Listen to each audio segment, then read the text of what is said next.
I'm Scott Kipp and I'm an electrical engineer and filmmaker. In the 1990s, I made a remote sensing satellite called MODIS that circles around the Earth and measures the temperature of everywhere, the oceans, the mountains, the deserts. We know exactly what the temperature is everywhere on the planet, and we know that it's getting hotter. I've created the Flo Series to show how we can fight climate change. Check it out.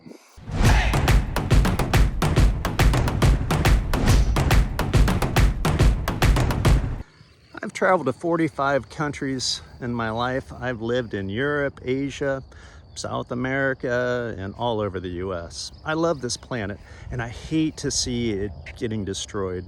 I was rather discouraged about the whole climate change issue until I found out about this push for renewable energy.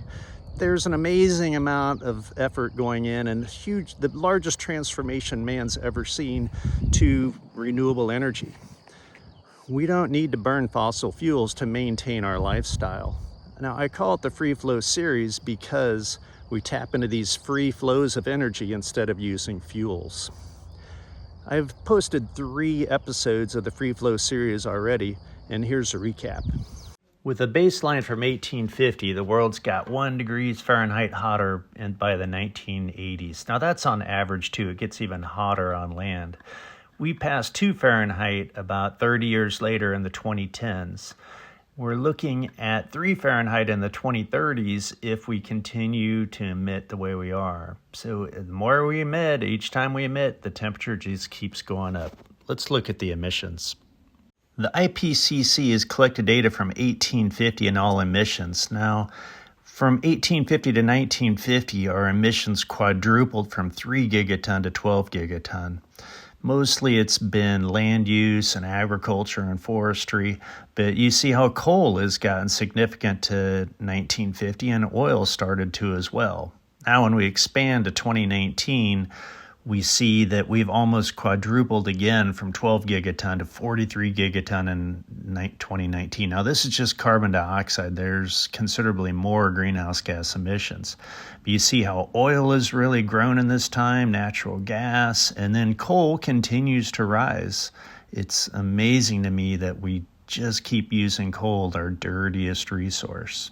Coal is the easiest thing to transfer over to other renewables. Now, if we add up all these emissions, it totals 2,600 gigatons by 2023. Let's see what that's done to the temperature. This chart shows how total emissions in gigatons matches with Fahrenheit degree rises. So in 2023, we've had 2,600 gigatons, so about 2.3 degree Fahrenheit rise. When emissions continue, we're going to pass the 1.5C or 2.7 Fahrenheit budget before 2030. If we could lower our emissions by 1 gigaton per year, I'm calling this medium emissions, we're still going to go through the 1.5C, but we could start to slow down and maybe we'd be up to 3F before 2040. And we're slowly slowing that down. But if we do a third low emissions or a net zero by 2050 and lose 1.5 gigatons per year, we could stop our emissions from getting to 3 Fahrenheit for quite a while. But we're not going on that path yet. We're more on the middle path where the temperature keeps getting hotter and hotter. This chart breaks down emissions into 5 sectors. I cover this in episode 2 of the different things we can do to reduce emissions. Mainly, we need to use renewable energy, convert everything we can to electric, mainly our cars, and then burn nothing but hydrogen.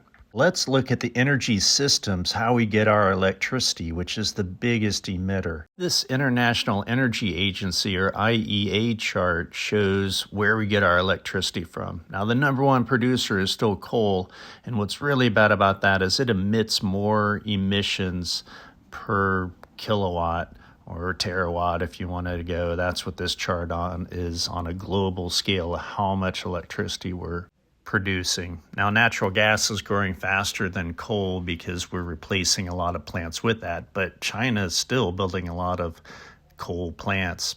Hydro is still growing, that's hydropower from all their waters, and then biomass, that's burning wood. And that's not good because it pollutes a lot too.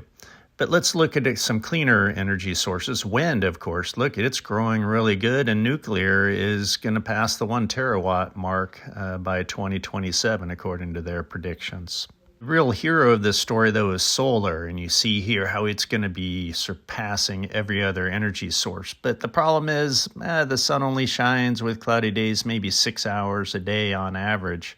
Of course, it's better in the deserts and other places. But you see, solar, wind, and nuclear are these carbon-free sources that are growing rapidly. Let's look at how these add up. This chart shows how carbon-free electricity capacity is surpassing the carbon-emitting electricities. Now, this isn't quite a fair chart because at night they turn on more carbon-emitting electricity.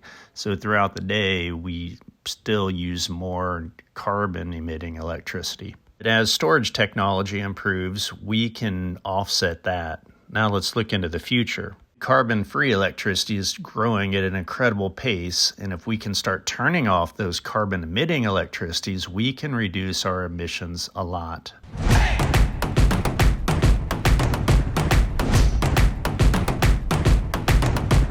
The Free Flow series will explore this transition from fossil fuels to renewable energies.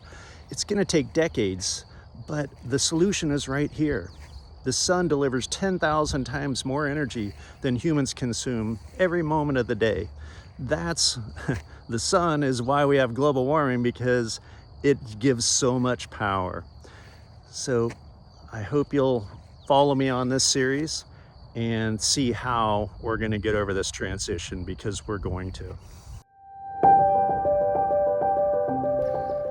I'm Scott Kipp, and I want to make videos you're interested in. So leave me comments and let me know what you want to know. And subscribe. Care for the future. Vote for the future.